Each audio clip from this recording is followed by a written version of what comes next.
It was total chaos for several hours. Tens of thousands of pounds of frightened livestock, more than a dozen startled bison barreling through brush, forest, and fields. A dangerous situation for sure. The bison made their way close to busy roads, causing some traffic slowdowns and some near misses. Authorities say they just couldn't tranquilize the animals, and that those bisons, as you can see, were uncontrolled and running loose. The chaos came to a sudden conclusion, though. All the animals shot and killed in a hail of gunfire just hours ago.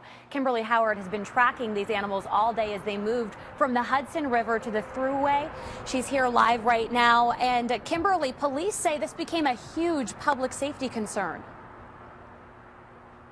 That's right, Ann and Cody. We watched as the animals made their way from the Hudson River closer to the thruway, actually charging police at one point across this road here, River Road, and over to the thruway where cars were coming full speed ahead. Several cars pulled over to the side of the road. The driver of a tractor trailer laying on the horn.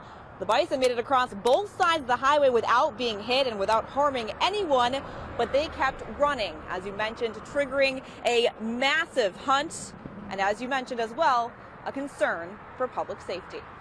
Tracking the animals, there's about 12 to 15.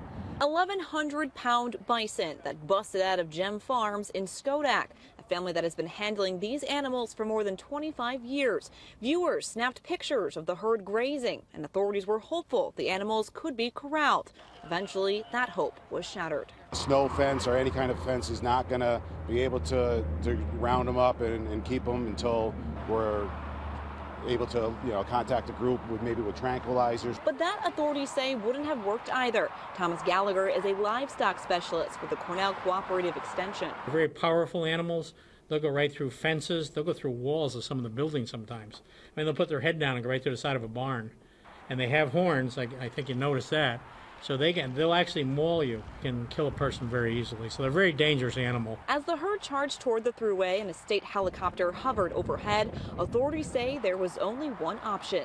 They had to be shot. You folks were all in the area. There were young kids in the area. It was time to put this thing, to end this, period. The family who owns the bison hired shooters to kill the animals before the animals potentially killed someone else. That was really a last resort that we wanted to do, is to shoot these animals. But Albany County Sheriff Craig Apple watched as the bison ran up a creek. A gunman, he says, fired several times, killing a few, but at least one didn't go down. It was floundering around in the water, obviously not close to going down.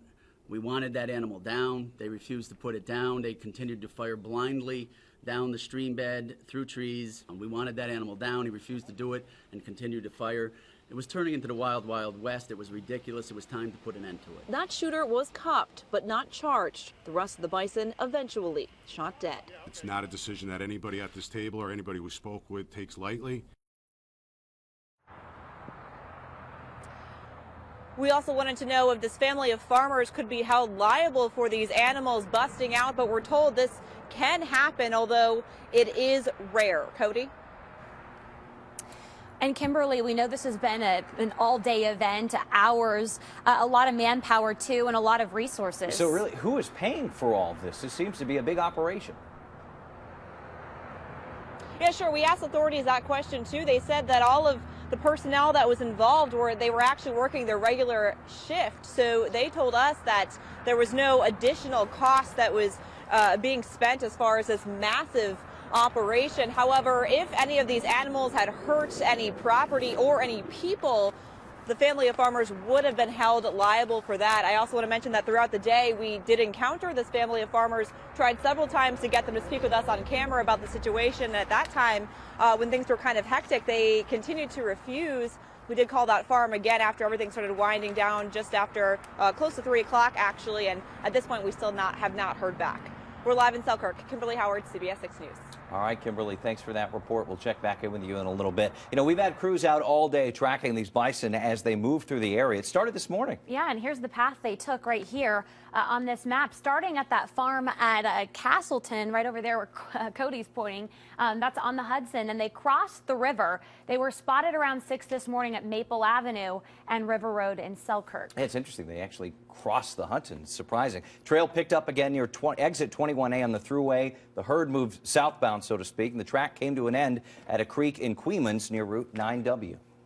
Runaway bison, as you can imagine, it's a pretty weird story, so it's dominated social media today. And the death of these bison has a lot of people speaking out on our Facebook page. Kathy wrote in, "This was the last thing I wanted to hear. What beautiful animals. It is a waste."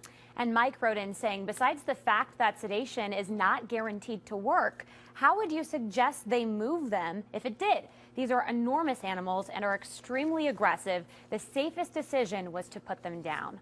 And your videos and pictures have been pouring in all day. We want to hear from you, so head to our website, cbs6albany.com, and also check out our Facebook page to continue the conversation.